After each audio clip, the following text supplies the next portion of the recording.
Captain Buckeye Jack Sawyer, Ohio State's senior leader, embraces full-circle moment a fair distance away from the stage where confetti would soon flurry, where Ohio State head coach Ryan Day would hoist the Cotton Bowl trophy and quarterback Will Howard and edge rusher Jack Sawyer would be named MVPs on their respective sides of the ball.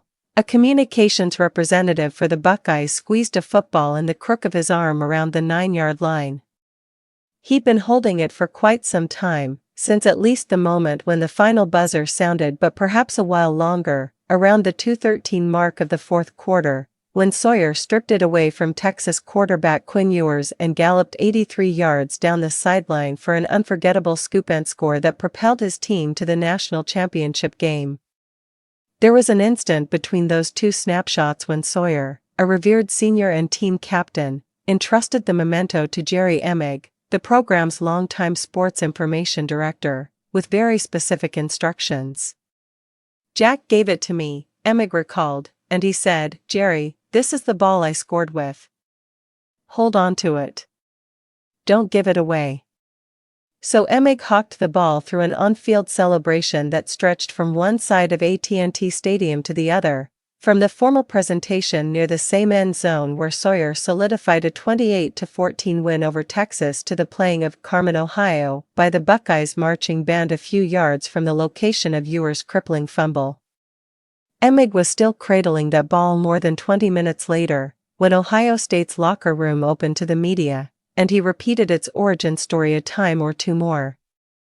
Whether it eventually ends up back with Sawyer, who will play the final game of his collegiate career against Notre Dame at Mercedes-Benz Stadium in Atlanta on January 20th, or prominently displayed on a trophy case inside the Woody Hayes Athletic Center remains to be seen. But its place in program history is unquestionable, and what a whirlwind these last 6 weeks have been for Sawyer, one of the most passionate players on the Buckeyes roster who endured an emotional meltdown in the aftermath of a fourth consecutive loss to Michigan. His unraveling spread across 3 acts in 3 distinct locales at Ohio Stadium, all of them tinged with pepper spray from a melee gone wrong. There was the verbal confrontation with Michigan defensive tackle Mason Graham, who incensed Sawyer by referring to Ohio State as a derogatory term for the female anatomy. Sawyer responded by reminding Graham that the Wolverines wouldn't be participating in this year's college football playoff. There was the theft of a Michigan flag that Sawyer ripped from the pole his opponents were attempting to plant at midfield for the second time in 3 years. Sawyer snared the maize and blue bunting in his right hand before hurling it to the turf in disgust. And then there was the close-range screaming at tight ends coach Keenan Bailey, whose shoulders Sawyer grabbed in frustration as Day watched in silence from a few yards away.